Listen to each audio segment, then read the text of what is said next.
I'm in trouble. Hey, there's a guy at my house right now, a friend of yours. Oh, that's Jeffrey, he's my friend. He just called me and we're going to have a drink after a long time.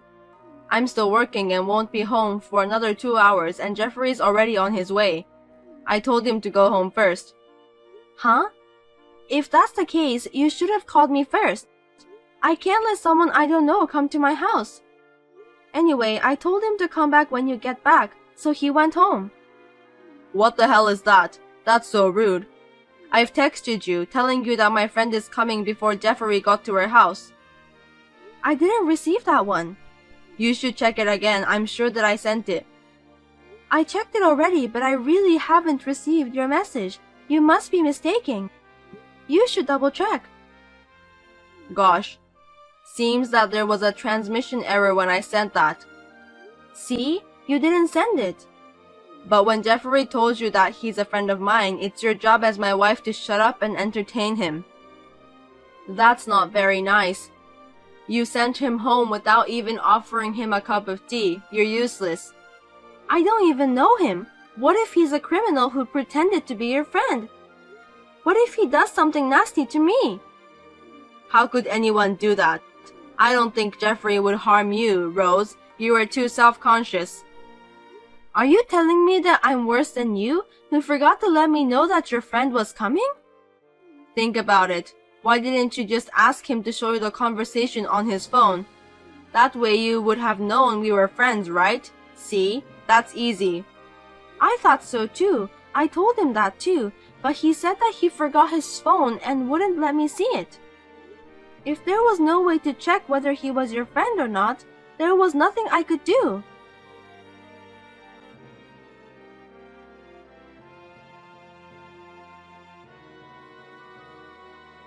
Even after that, my husband kept complaining to me for a while.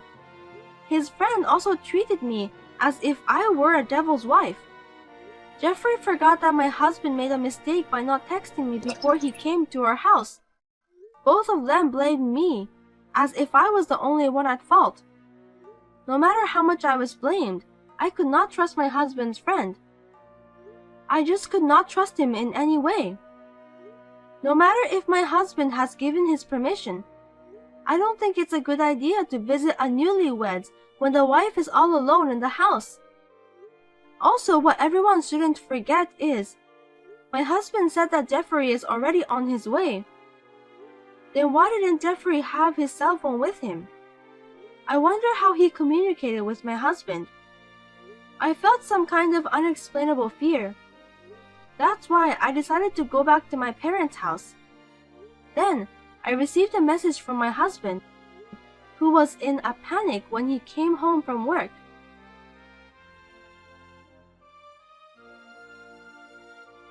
Where are you now? What the hell do you think you're doing leaving me like this? You have no reason to be upset. I was the one who texted you to let you know that my friend was coming, so why are you the one who's still mad at me all this time? Are you listening to me? I told you the other day I didn't get a message. You said there was a transmission error. Don't forget it just for your own convenience. That's why I called you, didn't I? I was trying to make sure that you're okay. You called me? I didn't get that. There you go. You're so full of it. I didn't hear it. I didn't get it. You just forget about it, didn't you? Then why were you trying to text me? You couldn't call me, so you decided to text me, didn't you? I did what I was supposed to do, Rose. You keep telling me about that and you never listen to me. I thought that when we got married, you'd think a little more about me. I was wrong. I've had enough. You just keep one-sidedly bad-mouthing me for selfish reasons. But you can't prove I didn't contact you, can you? Huh? There's no record of text or missed call from you, Kenny. Think about it. How can someone that can be easily erased like that be proof? You're too self-aware. Nobody's after you. That's not what this is about. Yeah, okay. Seems like you're not going to apologize to me. Why should I apologize? You're the one who's sorry, right? I didn't do anything wrong. Then fine, I won't even talk to you. I'm thinking about a divorce. That's what I'm gonna do. Hey, you think you can talk to me so selfishly like that? What the hell do you want? What's your purpose? I beg your pardon? I don't trust you anymore. That's why I said I want a divorce. I don't understand why you're blaming me when I didn't do anything wrong. That's why I told you that my friend, Jeffrey, was going to visit our house. You see, this just keeps going back and forth, so I don't want to talk about it anymore. Even if you did text me, why would you call your friend when you're not home? Because Jeffrey said that he didn't have a place to wait. A place to wait, huh? What a lame excuse. There are plenty of places to wait, such as restaurants and so on. Isn't that crazy? Coming all the way to our house when I was the only one there. Don't say bad things about my friend. Okay, let's say I let your friend come inside. What do you want me and your friend to do? You can just prepare dinner or something, like what everyone does when they have a guest coming to the house. Just serve tea and snacks to him, let him watch TV and make him feel like home. You want me to cook dinner for a stranger? Yeah, what's wrong with that? It's not that hard, is it? That's what a wife is supposed to do. Likewise, if my friend came over, would you serve her dinner? I would if she's your friend. I'll say serve her tea too. Then what if that friend of mine is actually a criminal who just lied to you? You don't have to worry about that. You've never had a friend visiting you in the first place. Anyway, do you really have a friend? That means when the person says that she's your friend, I'll know right away that she's trying to deceive me. Kenny, do you realize that you're contradicting yourself? Huh? I'm just stating about the common sense. You're just being too logical and difficult. Also, you're trying so hard to justify yourself. No, I think I'm just talking plain and simple. That's your common sense. I'm different from you and I'm not that complicated. Then divorce me because I can't be with someone who doesn't value my common sense. Huh? Why are you talking like that? That's so extreme. If that's the way you're talking right now, then yes. But divorce over something like this is overreacting, right? You should think twice. I thought so too. We'd get into trouble over something as trivial as this, you know? I can't continue our marriage to someone I can't have a proper conversation with. I'll report this to your parents too. You think you can do such a selfish thing? I'll forgive you now, so don't make any more trouble and come back. Forgive me? I'm not going back to our house. You have until tomorrow to decide whether you're going to apologize or divorce me. If you don't apologize, let's have a divorce. That's right. I just remembered. Jeffrey was at our wedding. What? What are you talking about out of the blue? We knew each other. He was at our wedding, so he knew you too. That's why he wasn't a stranger. What do you think you're talking about, Kenny? Do you know how many friends you invited to our wedding? There were a lot of people and most of them were your colleagues. How could I remember the face of someone I met only once at the wedding? Don't be so heartless. Jeffrey was there to celebrate our marriage. Do you remember the faces of even one of my friends? Would you recognize them if you saw them on the street? What's wrong? Did you just ignore me because you don't remember any of my friends? Are you just going to forget every single thing that you think is inconvenient for you? Jeffrey is really my friend. Even if I did remember him, it doesn't mean that Jeffrey is my friend, okay? We have never talked to each other. I don't want to spend a few hours alone with a stranger. I don't care even if you ask me to do it for your sake. He's a friend of mine. Why can't you just be nice to him for my sake? If you can't even do that, that's very selfish of you. It's okay that this time it was a friend, but what if the person was my boss? That could affect my promotion. Can you take responsibility if I don't get promoted for the rest of my life because of you? Isn't that the worst thing you could do as a wife? Okay, let's say that the person was a criminal. If I got killed because I invited him in, can you take the responsibility for that?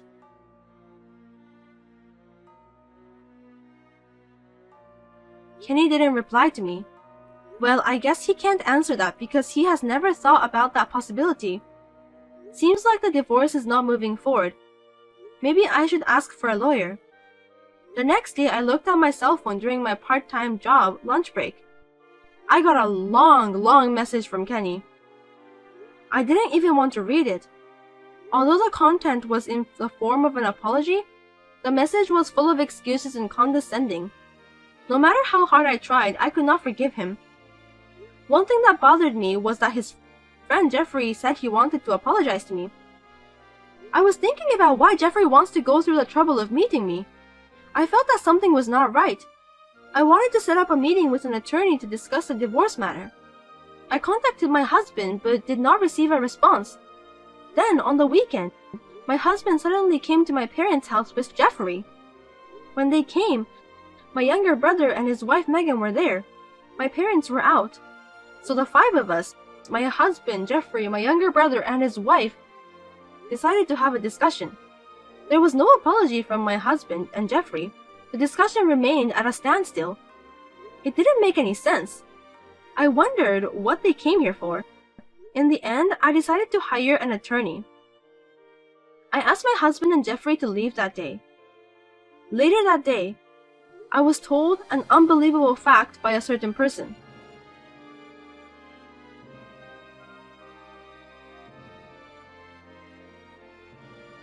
What are you waiting for? All you have to do is get a divorce. You're the one who made things so complicated. What's wrong with you all of a sudden? This is between me and Kenny. It's none of your business, Megan.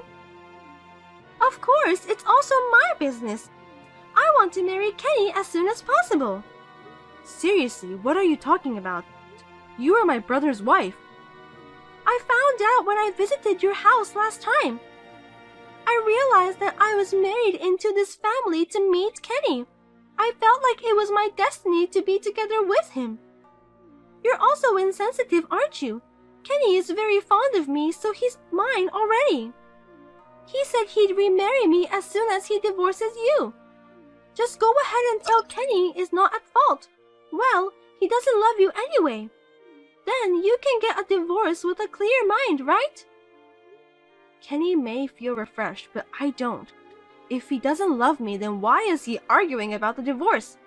He can just do it straight away if he wants to. Kenny is a smart guy. If he admits that he's at fault, he'll have to pay alimony, right? He said he doesn't want that to happen. That's not smart. That's just being petty. So since he doesn't want to pay for alimony, he's just going to keep on complaining. I'm appalled. What about Jeffrey then? It's just not right that he keeps popping up multiple times. He has nothing to do with this, so why is he acting like he's a part of this matter? I'll tell you what I think. Jeffrey loves you. Huh? He fell in love with you when he saw you at the wedding. But he gave up on you because you're his friend's wife. But when he and Kenny were having a drink together, Kenny told him that he wanted to divorce you. When he heard that, Jeffrey's love for you had got stronger than before. I'm happy for you. So you and my husband took advantage of that. Well, that's what it comes down to, but it doesn't matter, does it? The truth is that the day Jeffrey went to your house, I got proof of the affair and tried to use it for the divorce.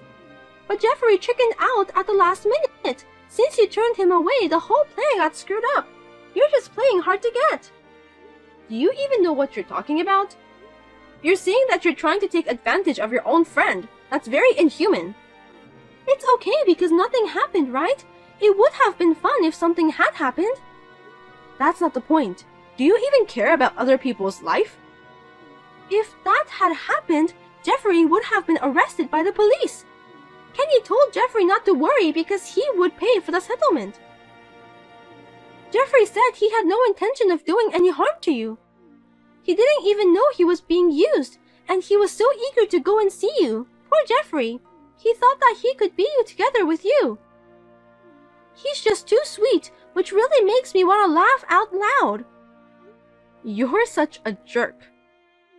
You can say what you want. It doesn't hurt my feelings at all. At first, I was going to charge you with adultery. But that's too much trouble. Just divorce Kenny as soon as possible. I don't want to wait any longer. You don't have to pay me any more money, so just get out of my life.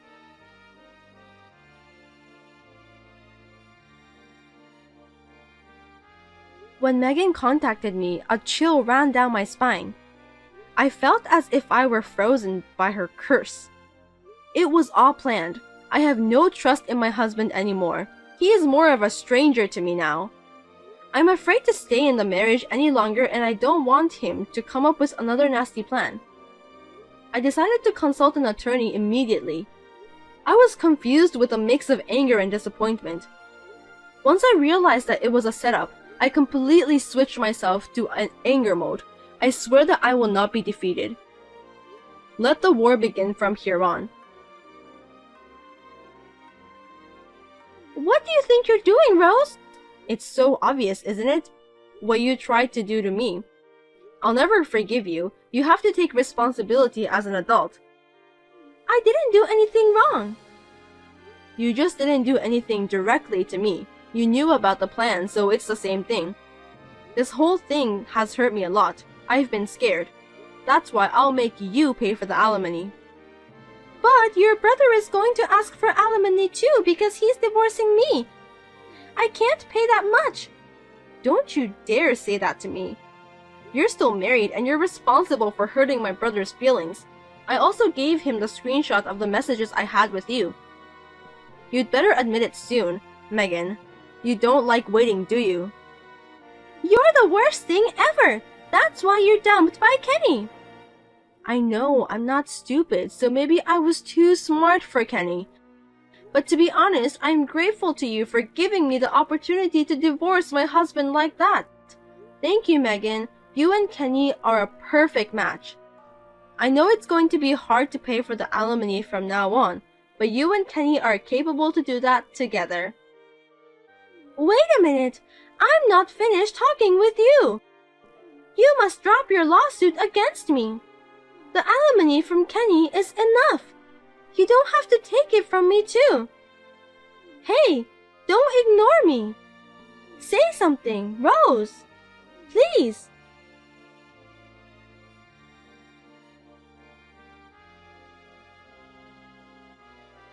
That terrible plan was exposed.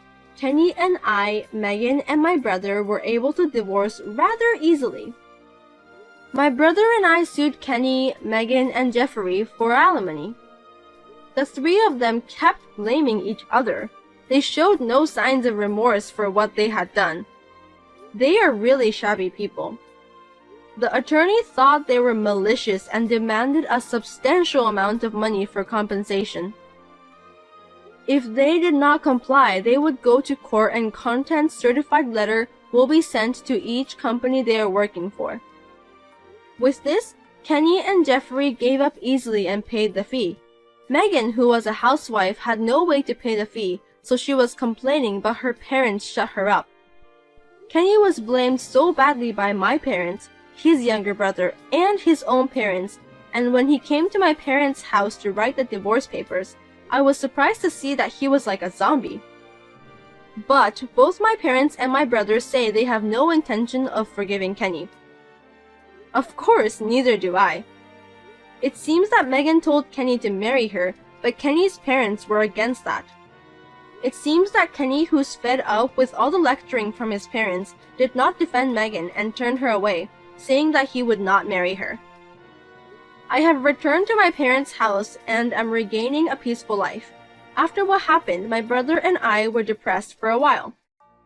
But both of us were glad that we realized the true nature of Kenny and Megan at an early stage before we had kids.